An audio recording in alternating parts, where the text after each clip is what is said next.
अस्सलाम वालेकुम दोस्तों, welcome to my channel Ali Atish novels official. I hope आप सब लोग ठीक होंगे। आवाज़ ना निकले सिसकियों की, अर्ज कलम अली आतिश, किस्त 218 पार्ट 1। उसके मोबाइल की दीवार से लगते ही पुर्जे पुर्जे हो गए थे। वो अपने कमरे की चीज़ों को बखेरती उस बेड तक पहुंची और उसकी बेड शीट को भी नोच दिया। उसे नीचे फर्श पे गिराकर वो चिल्लाई थी। उसके कांधों तक के बाल बिखर गए थे। आंखों से आंसू बारिश की बूंदें बनकर गिर रहे थे। उसके हाथ पांव कांप रहे थे। उसने कितनी दिक्कत से रागिब के खिलाफ ये जाल बुना था। उसके एक एक दुश्मन से हाथ मिलाया, खुद की पहचान छुपाए, खुद को उससे दूर रखा, इस उम्मीद पे कि उनका नाम नहीं आएगा और काम हो जाएगा। लेकिन काम ना हुआ। उसका नाम पोशीदा रह गया। किसी को नहीं मालूम कि खामोशी से सब कुछ भी बेच कर निकल जाने वाली ज़ेबा ने सबकी ज़िंदगियों में जहर घोल दिया था। उससे तो उसकी अपनी सगी औलाद नहीं बची। ज़ेबा वो नागिन थी जो अपने जने बच्चों को निगल जाए, और उसने ऐसा ही किया था। शायान को दुख वो दे गई और रागिब को वो दुख पहुंचा चुकी थी। उसके असाब पर बस एक चीज़ सवार थी कि वो मजलूम है। उसे बस मोहब्बत नहीं मिली। सबको ये जज्बा नसीब हो रहा है, लेकिन उसने जब भी इस जज्बे को महसूस करने की कोशिश की, उसे धोखा मिला। लेकिन वो इस बात से गाफिल रही कि उसे जब किसी ने मोहब्बत देने की कोशिश की, उसने उसी शख्स को कंट्रोल करना चाहा। उसकी नज़रों में मोहब्बत कंट्रोल का नाम है, जिसमें एक शख्स दूसरे की ज़िंदगी के लम्हा लम्हा का मालिक बन जाए। सांस सांस तक उससे पूछ के ले ले, उसे बताकर उठे बैठे और हर वक्त उसकी तारीफ़ें करे। उसके लिए ये थी मोहब्बत। मैं तुमसे सब छीन लूँगी रिधम, उसने ये जुमला रिधम को कहा था। उसकी निगाहें उसके फूले पेट पे थीं, जिसमें ज़िंदगी पल रही थी। वो जानती थी रिधम को कहाँ ज़्यादा दुख होगा। उसने वैसा ही किया। उसने अमन से राब्ता किया, उसके बारे में वो जानती थी, उसे माली मदद दी, उसे इतना ऊंचा कर दिया कि वो हर चीज़ का मास्टरमाइंड दिखाई देने लगा। उसने अमन को बताया कि राबिया और इरफान हैं जिन्होंने रागिब को बर्बाद करना है। अमन ने उन्हें शामिल किया। अमन को लगता था खुदा उस पर मेहरबान हो गया है। उसे दौलत और रास्ते आसानी से मिलने लगे हैं, और यूं वो भूल गया कि आने वाली मदद कहाँ से आ रही है और उसे कौन बता रहा है। उसने कभी पर्दे के पीछे झांकने की कोशिश नहीं की। वो बस उससे मुतमईन था कि वो ठीक है। तभी खुदा उसकी मदद कर रहा है, और वो अपने बुरे फेल को ठीक गर्दानता आगे बढ़ता गया। ज़ेबा खामोश तमाशाई बनी, सब देख रही थी। उसका अंदाज ऐसा था जैसे हाथ में पॉपकॉर्न लिए वो बस अब फिल्म देखना चाहती हो, और उसने देख भी लियो, और आखिर में उसे अपनी मर्जी का इख्तिताम मिला। लेकिन उसने एक हिस्सा फरामोश कर दिया था जिसने अब उसे चौंकाया था। रागिब की औलाद जिंदा थी। वो ठीक से बर्बाद नहीं हुआ। नहीं, ऐसा नहीं हो सकता। वो चिल्लाई थी। खामोश कमरा उसकी आवाज़ से लरज़ गया था। दीवारें सहम गई। अंधेरा उसे बिना पलकें झपके देख रहा था। मैं यूं हार नहीं सकती, उसने खुद से कहा। मुझे उसे बर्बाद करना ही था। उसने मुझे दो कौड़ी का कर दिया था। उसने मेरी बेइज्जती की थी, मुझ पे हाथ उठाया जो मुझसे निगाहें मिलाकर बात नहीं करता था। उसने मुझ पे हाथ उठाया था। उसने मुझे बर्बाद कर दिया। उसने एक दो कौड़ी की लड़की मेरे बराबर खड़ी की, उसे वो सब दिया जो मेरा था। उसका अंजाम बदतर होना चाहिए था। वो ऐसा कैसे खुश रह सकता है? ज़ेबा चीखी थी। उसका अपार्टमेंट खाली था। बंद कमरे के दरवाजे से उसकी आवाज़ पलट कर आती थी। उसके दिल पे जैसे आरियां चढ़ रही थी। होस्ट की आवाज़ अभी तक उसके कानों में गूंज रही थी। रागिब चौहान का बेटा, रागिब चौहान का बेटा, रागिब चौहान का बेटा। ज़ेबा ने अपने बाल नोच लिए थे। कॉन्फ्रेंस के दौरान रिधम की निगाहें वहाँ मौजूद हर चेहरे को ठहर ठहर कर देखती थी। रागिब ने उसका एक बार के लिए भी हाथ नहीं छोड़ा था। मूसा और रिधम रागिब के बेहद करीब रहे थे। वो एक हिसार था जो उसके अपने लोगों का था, जो उसके गिर्द यूं फैले थे जैसे हर मुसीबत से लड़ लेंगे। इस बार उसके गिर्द बस उसके अपने थे, माहरूख आपी। उनकी बेटी, उनका बेटा, अम्मी, नमल, चची, सबने उसे एक बार भी अकेला नहीं होने दिया था। वो पहले घबराती रही थी, लेकिन फिर वो सबके साथ बातों में हर बात को भूल गई। जो निगाहें अमन और किसी साजिश को सोचती ढूंढती परेशान हो रही थी, उनमें रोशनियां जलने लगी। वो फिर हंसने लगी। उसने रिपोर्टर्स की बातों को दिलचस्पी से सुना। उनके सवाल कितने अजीब थे, और रागिब उनका जवाब बड़े तहम्मुल से दे रहा था। रागिब ठीक कह रहा था। ये मूसा का हक है कि उसके होने का दुनिया को बताया जाए, और एक बार की गलती बार बार नहीं हो सकती। रागिब चौहान ने अब की बार कोई गलती नहीं की थी। उसकी सिक्योरिटी मजबूत थी। वह बेफिक्र था, लेकिन रिधम के करीब था। मूसा उसके पास था। उसने मूसा को रिधम को नहीं दिया था। वो उसे बाजू में भरकर कुछ कुछ देर बाद चूमता, चेहरे से मुस्कान झलकती थी। वो जब मूसा को देखता तो वो हाल से जैसे एक लम्हा को गायब हो जाता। उसके लिए माहौल खामोश हो जाता, इतना कि उसे कुछ भी सुनाई नहीं देता, बस अपना बेटा दिखाई देता। उसके हिलते लब, उसकी गोल गोल आंखें, और कभी कभी किसी चीज़ को देखकर बेकरारी से उस तक जाने की ख्वाहिश। कॉन्फ्रेंस मुकम्मल हुई तो सब लोग जाने लगे। बस वो लोग रुक गए जो घर के थे। अब स्टेज पे सारे मौजूद थे। माहरूख आपी ने बेकरारी से मूसा को लिया था। एक नाराज निगाह रागिब पर डाली और फिर मूसा को सीने से भींच लिया। उसके गाल को चूमा तो वो चौंकी। उन्होंने बेख्तियार रागिब को देखा था। रागिब को उन्होंने कभी चूमा नहीं था, बस हाथ थामा था। लेकिन रागिब को चूमने का तजर्बा शायद मूसा को चूम लेने जैसा ही होगा। दिल में ऐसा वसवसा उठा तो वो पुरानी मोहब्बत जो उनमें अंगड़ाई ले रही थी, उससे घबरा गई। उन्होंने बेसाख्ता मूसा को शाज़मा की गोद में दे दिया था। वो उसे अपनी नानी के पास लेकर चली गई थी। नमल भी उनके गिर्द मौजूद थी, अलबत्ता यहाँ शायान नहीं आया था। उसे कुछ काम थे। नमल ने उसे कहा तो उसने इनकार कर दिया। वो अपनी मसरूफियत का कहकर यहाँ से चला गया था। नमल ने उस पर ज़्यादा दबाव नहीं डाला था। सब लोग मूसा के गिर्द जमा थे। रागिब अपनी जगह से उठा और कुछ फासले पर खड़ी रिधम की कलाई को थामा, जो बहुत सी सबकी मोहब्बतें, बेचैनियाँ और उसके बच्चे को ले लेने की ख्वाहिश को देख रही थी। रागिब उसके कान के पास झुका। तुम्हें गुस्सा तो नहीं आ रहा? रिधम चौंकी, ना समझी से रागिब को देखा। मुझे गुस्सा क्यों आएगा? रागिब के लबों के किनारे शरारत से मुस्काए। तुम्हारे बच्चे को सब चूम रहे हैं। तुम उन माओं जैसी नहीं बनोगी जिनकी पहली औलाद होती है और वो अपने अलावा सबको गंदा कहकर बच्चे को उनकी पहुंच से दूर कर देती हैं। रागिब की बात पे रिधम बेसाख्ता मुस्काई। फिर उसने रागिब की जानिब अपना मुकम्मल रुख किया और उसके दोनों हाथों को थाम कर चेहरा ऊपर करके उसकी आंखों में देख कर बोली, यहाँ जितने लोग मौजूद हैं वो सब मुझसे ज़्यादा मेरी औलाद की परवाह करते हैं। मैं ये जानती हूँ, ये सब मोहब्बत में पागल हैं। मैं ऐसा करके किसी को हर्ट नहीं कर सकती।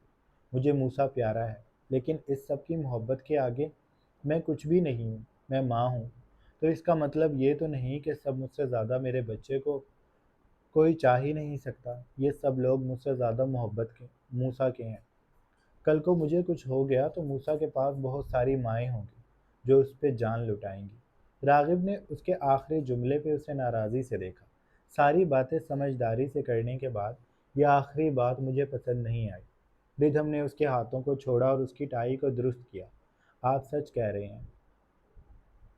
रागिब यहाँ आने से पहले मैं डरी हुई थी, यहाँ आना ही नहीं चाहती थी, और आपसे नाराज़ भी थी, इतनी के भागने का मंसूबा बना चुकी थी। रागिब चौंका था। उसने नासमझी से रिधम को देखा, लेकिन रिधम बोलती गई, मैं आपको छोड़कर कुछ दिन के लिए जा रही थी। मूसा मेरे साथ होता। मैं चाहती थी कि आप मेरी तकलीफ़ को समझें, कि मैंने कितनी मुश्किल से ये दिन गुजारे थे। आप सब जानते थे, लेकिन आपने मुझसे मेरी औलाद को दूर रखा। मैं भी ऐसा ही करना चाहती थी, बस आपको छोटा सा झटका देना चाहती थी। लेकिन अब मैंने इरादा बदल लिया है। अब मैं कहीं नहीं जा रही। रागिब ने उसकी पूरी बात सुनने के बाद बेसाख्ता दिल को थामा था। शुक्र है तुम्हें खुद से ही अकल आ गई। रिधम, ऐसी बातें ना सोचा करो। यकीन मानो, मेरे लिए सबसे मुश्किल काम है तुम पे गुस्सा करना, तुमसे लड़ना। मैं नहीं कर पाता। मैं इतना गुस्से में होता हूँ, लेकिन मुझे ये खौफ चुप करवा देता है कि कहीं मैं तुम्हें कुछ ऐसा ना कह बैठूं जिससे तुम हर्ट हो जाओ। उठ उठते हाथ को रोका जा सकता है, जुबान से निकले अल्फाज नहीं रुकते और उनका दिया जख्म रह जाता है। और जो दुख दिखते नहीं वो दुखते बहुत हैं। उसने सांस लेने को खामोशी इख्तियार की। रिदम की निगाहें चमक रही थी, उनमें मोती से तैर रहे थे। रागिब के अल्फाज उसके गिर्द पुरसकून हवा बनकर लहरा रहे थे। मैंने अनजाने में तुम्हें पहले ही बहुत दुख दे चुका हूँ। अब मैं ऐसा कुछ भी नहीं करना चाहता। अगर तुम अपनी सोची समझी बात पे अमल करती और चली जाती तो मैं बहुत परेशान हो जाता।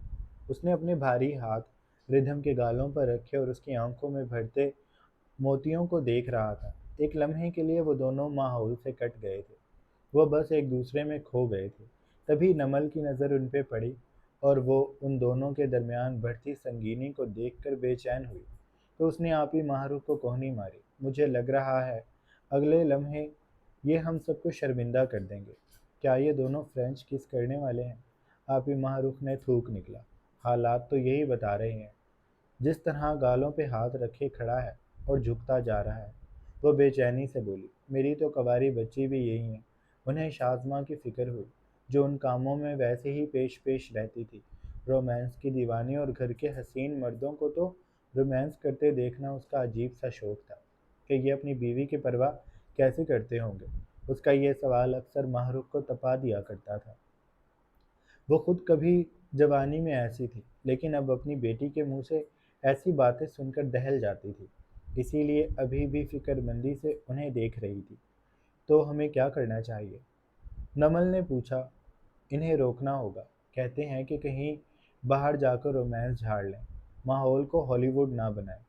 वो कहकर तेजी से आगे बढ़ी और नमल रिधम की तरफ और माहरूफ रागिब की तरफ जाकर खड़ी हुई और एक साथ गला खनकारा तो वो दोनों बुरी तरह चौंक गए। रागिब ने हाथ पीछे खींचे और रिधम ने बेसाख्ता अपना फ्राक दुरुस्त करना शुरू कर दिया। क्या क्या हुआ आपी? क्या मूसा रो रहा है? रिधम ने शर्मिंदगी छुपाते पूछा तो नमल बेताबी से उसे बताने लगी। अरे नहीं, मूसा कहाँ रो रहा है, वो तो बेचारा चुप है। हम तो यहाँ तुम दोनों को रोकने आए थे। आप ही माहरूख ने उसे आंखें भी दिखाई कि सब बकना ज़रूरी नहीं। रागिब के सामने वो भी, लेकिन नमल कहाँ रुकने वाली थी। उसने आगे आगे बता दिया। हमें लगा तुम दोनों किस करने वाले हो, इसलिए आ गए। देखो रिधम, वो राजदारी से अपनी बात कहने के बाद जो रागिब भी सुनकर साकित हो गया था, रिधम की तरफ झुकी। ऐसा कुछ करना है तो अभी तुम भाई को लेकर जा सकती हो, हम मूसा को संभाल लेंगे। उसने फराख दिली से उन्हें इजाज़त दे दी और रागिब पे घड़ों पानी पड़ गया। वो बेचारा वहाँ से तकरीबन भागा और आपी माहरूख ने अपना सर पीट लिया और रिधम ने दिल थाम लिया। या अल्लाह, कैसी गिरी हुई सोच है तुम्हारी नमल। उसने नमल को कोहनी मारी तो वो उसे नाराज़ी से देखने लगी। लो, मेरी क्यों गिरी हुई सोच है? आप ही आप बताएं, क्या इरादे यही नहीं थे? उसने माहरूफ को मुखातिब किया, जो बेबसी से इस लंबी जुबान वाली को देख रही थी। नमल, ये सब नहीं कहना था बेटा, उन्होंने बेबसी भरे अंदाज से कहा। तो नमल ने अपनी जुबान दांतों तले दबा ली। फिर उसने रागिब को देखा, जो हाल में कहीं भी नहीं था। वो बेचारा इतना शर्मिंदा हो गया था कि माहौल से क्या इस दुनिया से गायब होना चाहता था। वो हाल में कहीं भी नहीं था और वजह आपके सामने है। नमल दी ग्रेट। अब वो खुद शर्मिंदा हो रही थी। रिधम ने उसे दांत कचकचा कर देखा। तुमने मेरे बंदे को शर्मिंदा कर दिया। हम ऐसा कुछ नहीं करने वाले थे, हम जानते थे कि ये फैमिली फंक्शन है। रिधम ने उसे घूर कर कहा तो वो सर खुजाती बोली। लग तो यही रहा था, तुम तकरीबन पंजों के बल थी और भाई तुम्हारी आंखों में डूबते जा रहे थे। मेरा तो दिल डूब रहा था साथ साथ। और आप ऐसे कह रही हैं जैसे ये सारी बातें मैंने अकेली ने सोची थी। आप भी इसमें बराबर की शरीक थी। उसने माहरूफ को घसीटा तो रिधम उसे सदमे से देखने लगी। आप भी? उसे कैसे यकीन न आया था। माहरूफ आपी ने शाने उचकाए। सच कहूँ तो लग यही रहा था। देखो, हमें गलत मत समझो। रिधम, तुम शाज़मा को नहीं जानती। वो बाल की खाल निकालने पे तुल जाती है। तुम जब नई आई थी तायाबू के घर रागिब के साथ, वो तुम्हें छुप छुप कर छत से देखती थी जब तुम रागिब के साथ होती थी। मैं तो बस इसीलिए आई थी। देखो, अगर उन्होंने रुक कर गला खनकारा, ये तुम दोनों का हक है। तुम दोनों खुश हो, ऐसा हो जाता है। اور اب بچے کے بعد موقع کم ملتا ہوگا، تو تم راغب کے ساتھ باہر کہیں جانا چاہو تو چلی جاؤ، ہم موسیٰ کو سنبھال لیں گے۔ ردھم خاموشی سے انہیں گھورتی رہی۔ آپی مہارخ نے مدد طلب نگاہوں سے نمل کو دیکھا تو وہ آپی کے ساتھ آ کر کھڑی ہو گئی۔ تمہیں برا لگا تو ہم معذرت کر لیتے ہیں۔ نمل اور آپی اکٹھی بولی تو ردھم ان کے قریب ہوئی۔ میرے بیگ میں موسیٰ کی فیڈر ہے، روئے تو اسے وہ پلا دیجیے گا۔ آپ دونوں بہت اچھی ہیں، وہ مکار سی مسکان سے کہتی ان سے ملی اور پھر یہ جا وہ جا، یعنی ان کا دل تھا یہ سب کرنے کو۔ دیکھ لیا، پوری لچی ہے میری دوست، نمل نے کہا تو آپی ماہ رخ بے ساختہ ہنس دی۔ تم دونوں کی دوستی بھی بہت اچھی ہے لچی۔ وہ اس کے لفظ پہ ہنستی اس کا ہاتھ کھینچ کر موسیٰ کی طرف بڑھ گئی۔ تبھی شازمہ بے چینی سے آگے آئی۔ امی ماموں ممانی کہاں گئے ہیں؟ ماہ رخ نے اسے کھا جانے والی نگاہوں سے دیکھا۔ تمہارے باپ کا رشتہ دیکھنے، اپنے کام سے کام رکھو، اتنی جوتیاں لگاؤں گی کہ یاد رکھو گے۔ ماہ رخ کے آڑے ہاتھوں لینے پہ شازمہ بے ساختہ مصنوعی سا ہنسی۔ میں تو ویسے ہی پوچھ رہی تھی، بھئی ہمیں اس سے کیا، وہ کہیں جائیں، ہم تو بچہ کھلائیں گے، وہ کہہ کر موسیٰ کو نانی کی گود سے لینے لگ گئی۔ سیاہی میں ڈوبے امن کے مکان کے گرد گاڑیاں ایک ایک کر کے چکر لگاتی تھی۔ وہ اس بات سے بے خبر تھا اور آنکھوں میں آنسو بھرے کانپتے ہاتھوں سے اپنا سامان سمیٹ رہا تھا، جبکہ کالی گاڑیوں کی زرد روشنیاں سڑک کو روشن کرتی پراسرار سا منظر پیش کر رہی تھی۔ ان کی خاموشی ایسی تھی جیسے جال بچھا جال بچھا رہی ہو، اور موجودگی ایسی تھی جیسے نکلتے ہی اسے دبوچ لیا جائے گا۔ امن تیز تیز اپنا سامان باندھ رہا تھا۔ وہ ہر کوشش کر چکنے کے بعد اب یہاں سے بھاگنے کو تیار ہو رہا تھا۔ اسے معلوم ہو گیا تھا کہ اس کے دوست نے اسے دھوکہ دیا ہے۔ گرتی ہوئی دیوار کو آخری دھکا لگا دیا گیا ہے۔